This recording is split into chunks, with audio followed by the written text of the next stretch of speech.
The National Weather Service in Grand Rapids has issued a tornado warning for Ingham County in south central Michigan, Jackson County in south central Michigan, until 5:45 p.m. Eastern Daylight Time.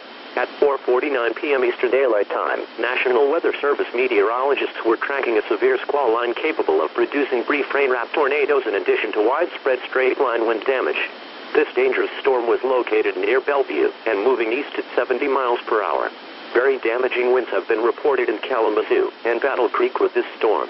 The most damaging winds should affect Springport shortly. The warning includes areas surrounding these locations: Jackson, Lansing, Springport, Grass Lake, Concord, Brooklyn, Weberville, Williamston, Stockbridge, Leslie, Mason, Clark Lake, Waterloo Township, Liberty Township, Michigan Center, Tompkins, Vandercook Lake, Horton. This line of thunderstorms is capable of producing tornadoes and when spread significant wind damage. Squall line tornadoes are often hidden by heavy rain within the squall line. Do not wait to see or hear the tornado. Take cover now.